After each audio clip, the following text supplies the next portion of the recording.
Hi friends, நான் உங்கள் film therapist. நம்ம இன்றைக்கி என்ன படத்தை பற்றி பார்க்க போகிறோம்னா, சாரங் தியாகு அவரோட டைரெக்ஷனில் கிசான், ஹர்ஷத் கான், அகல பாரதி, விடிவி கணேஷ் இவங்களாம் சேர்ந்து நடிச்சிருக்க அரவமலை அந்த படத்தை பற்றி தான் பார்க்க போகிறோம். ஸோ இந்த அரவமலை படத்தில் என்ன ஸ்பெஷல்னால், எஸ்சிஆர் வாய்ஸ் கொடுத்துருக்காரு. இந்த படமே ஒரு வினை தாண்டி வருவாய்க்கு ஒரு ட்ரிபியூட் கொடுக்குற படமாக தான் இந்த படம் இருக்குது. ஸோ படத்தோட ஆரம்பத்தில் ஹீரோ வினை தாண்டி வருவாயை படத்தை பார்த்துட்டு அது மாதிரியே ஒரு பொண்ணை லவ் பண்ணி கல்யாணம் பண்ணணும், ஒரு 3 பொண்ணுங்களை லவ் பண்ணுறாரு, எதுவுமே சக்ஸஸ் ஆகலை.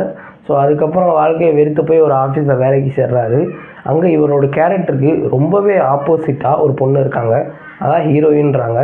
ஸோ அந்த ஹீரோயினுக்கும் இவருக்கும் லவ் வந்துச்சா இல்லையா, கடைசியில் என்ன தான் ஆச்சு அப்படின்றது தான் இந்த அரவமலை படத்தோட மொத்த கதையே. ஸோ ஃபஸ்ட் ஹாஃப் பொறுத்த வரைக்கும் ரொம்பவே அருமையாக கொண்டு போயிருந்தாங்க. அவர் வேலைக்கு போகிற சீன்லாம் யாரடி நீ மோகினி படத்தில் வர சீன்ஸ்லாம் ரிமைன் பண்ணுச்சு. அண்ட் செகண்ட் ஹாஃப் பொறுத்த வரைக்கும் பார்த்தோம்னா அதுவுமே கொஞ்சம் ஃபன்னியாக நல்லா போயிருந்துச்சு. செகண்ட் ஹாஃப் ஃபுல்லாகவே விடிவி கணேஷ் தான் டேக் ஓவர் பண்ணிக்கிட்டாரு. நிறைய காமெடி சீன்ஸ் இருக்குது. அண்ட் இந்த படத்தோட ரைட்டிங் பற்றி சொல்லியே ஆகணும்.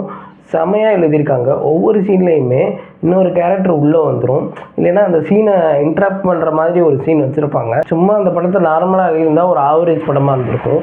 படத்தில் வர ஒவ்வொரு சீனுமே நமக்கு ரசிக்கும்படியாக வைக்கணுன்றதுக்காக ரொம்ப மெனக்கட்டு எழுதுன மாதிரி தான் இருக்குது. படத்தோட மியூசிக்குமே ரொம்ப நல்லா இருக்குது. எல்லா பாடல்களுமே கேட்குற மாதிரி தான் இருக்குது. அண்ட் ஹர்ஷத் கான் அடுத்த 5 வருஷத்துக்கு இவர் காமெடியில் வந்துடுவார். இவரும் டிராவிட்டும் தான் இருப்பாங்கன்னு நினைக்கிறேன். ஸோ அந்தளவு ரொம்ப நல்லா பண்ணியிருக்காங்க.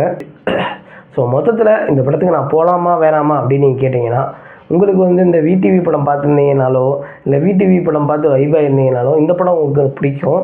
ஏன்னா உங்கள் மைண்ட் செட்டில் இருக்க ஒருத்தர் எழுதின கதை தான் நீங்கள் பார்க்க போகிறீங்க. நான் லவ் படமே பார்க்கல, ரொம்ப நாள் கழித்து ஒரு நல்ல லவ் படம் பார்க்கணும், இந்த ஓமன பெண்ணே, நித்தம் ஒரு வானம் அந்த மாதிரி அப்படின்னு நினைக்கிற ஒரு ஆளாக இருந்தாலும் இந்த படம் உங்களுக்கு ரொம்ப பிடிக்கும். படத்துக்கு என்னோடய ரேட்டிங் பார்த்தீங்கன்னா 5க்கு 4.2 தரலாம். அந்தளவு ஒருத்தான படம் தான் இந்த அரவமலை.